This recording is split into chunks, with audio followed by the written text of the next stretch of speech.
سلام كمسك الختام عليكم أحيبابنا يا كرام سلام سلام كمسك الختام. أعوذ بالله السميع العليم من الشيطان الرجيم. بسم الله الرحمن الرحيم. الحمد لله رب العالمين وبه نستعين على أمور الدنيا والدين. اللهم صل على سيدنا محمد الفاتح لما أول والخاتم لما سبق ناصر الحق بالحق والهادي إلى صراطك المستقيم وعلى آله وصحبه حق قدره ومقداره العظيم.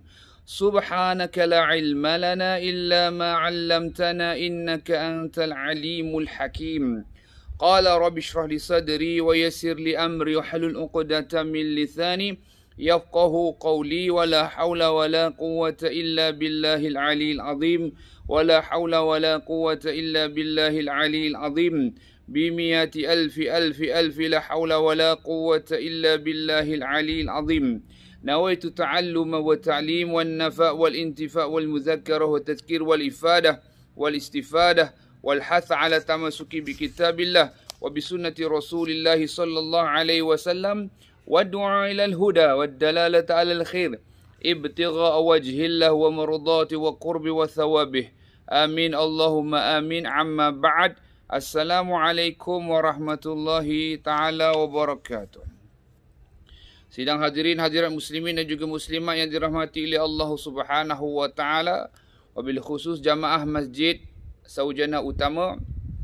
Hari ini kita akan ambil pengajaran daripada sebuah kitab yang bertajuk Al-Fawaid Al-Mukhtarah, dan dalam tajuk yang dikatakan iaitu ancaman bagi orang yang diam terhadap ilmu, yakni yang menyembunyikan ilmu. Kata Nabi sallallahu alaihi wa ala alihi wasallam, wailun lil alimi idza sakata ala ilmihi wa wailun lil jahili idza sakata ala jahlihi. Ya. Allahumma salli ala sayyidina Muhammad.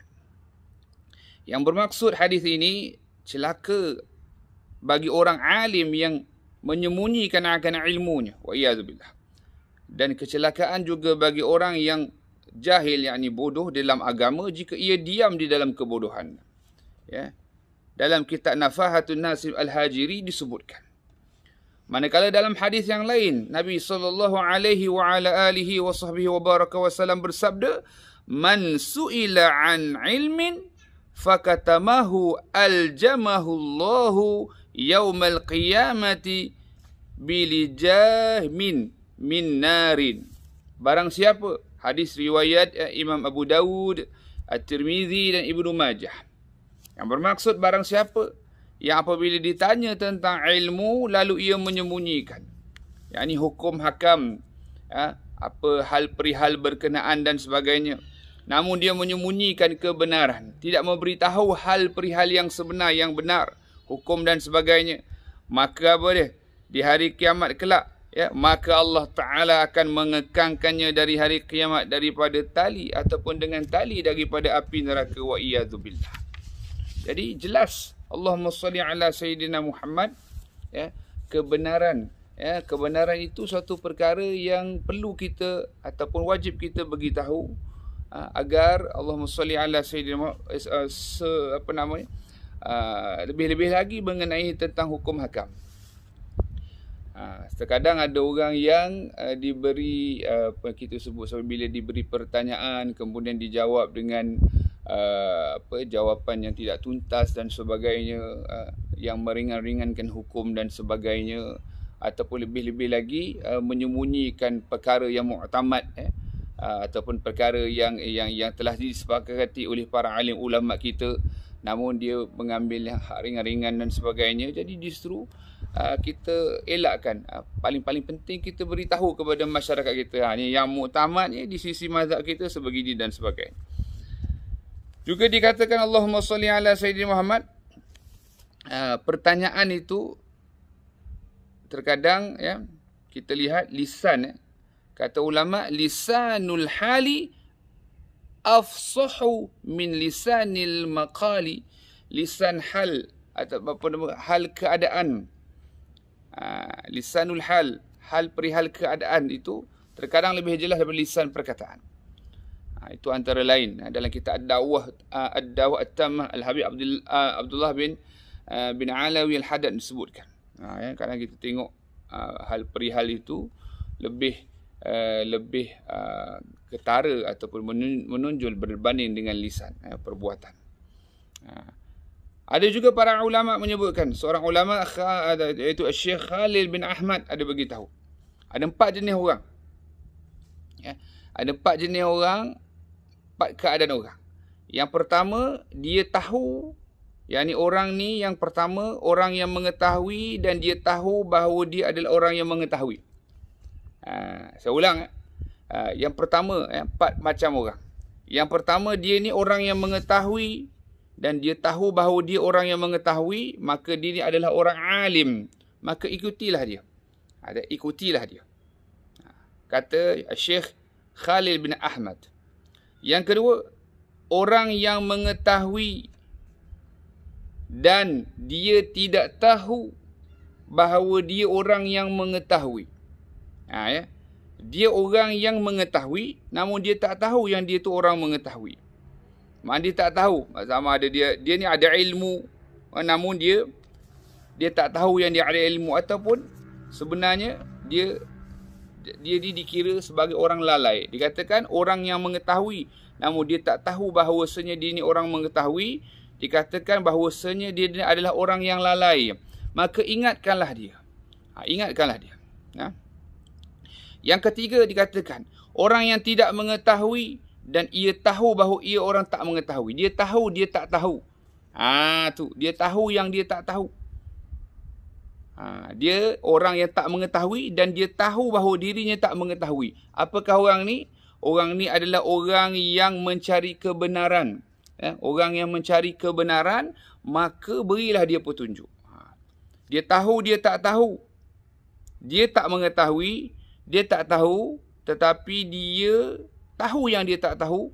Maka orang ni sebenarnya yang mencari petunjuk, mencari kebenaran. Maka kita beri dia petunjuk, bagi dia jalan. Dan yang ketiga dikatakan para ulama, kata Syekh Khalil bin Ahmad, orang yang tak mengerti, dia tak tahu. Lagi pula dia tak tahu yang dia tak tahu. Yang mula-mula orang yang tahu dan dia tahu ni orang alim, ikuti dia. Yang kedua, dia ni orang yang tahu ada ilmu tapi dia tak tahu dia ada ilmu, maknanya dia lalai. Ingatkan dia. Nombor 3, dia tak tahu. Dia orang yang jahil namun dia tahu dia tak tahu. Maka orang ni adalah orang yang cari kebenaran, bimbinglah dia, berilah petunjuk kepada dia.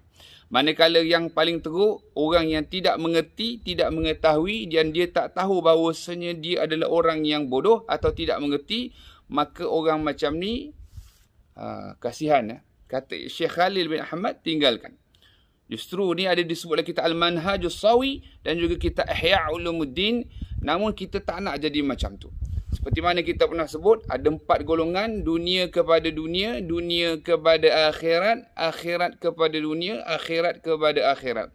Orang dunia kepada dunia dia, itu saja takat tu. Dunia kepada akhirat, ada keselamatan di akhirat sana, dunia pun selamat. Rabbana atina fid dunya hasanah wa fil akhirati hasanah wa qina adzabannar. Orang yang akhirat kepada dunia, maka orang yang rugi. Dia buat kerja agama tapi bukan kerana dunia. Bukan kerana Allah, bukan kerana agama, kerana dunia, dia akan dapat apa yang dia hajati saja di dunia. Wa iyadzubillah.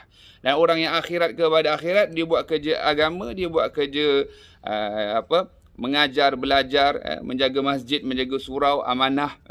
Dia buat benda tu semata-mata kerana Allah dan Allah Ta'ala akan berikan dia ganjaran di akhirat kelak. Selain daripada itu, kalau buat bukan kerana Allah Ta'ala, kerana kemasyhuran, kerana nama, kerana nak menegakkan ajaran yang batil, ajaran yang sesat, seperti Wahabi ke Syiah dan sebagainya, maka ingatlah Allah Subhanahu Wa Ta'ala Maha mengetahui, Maha melihat.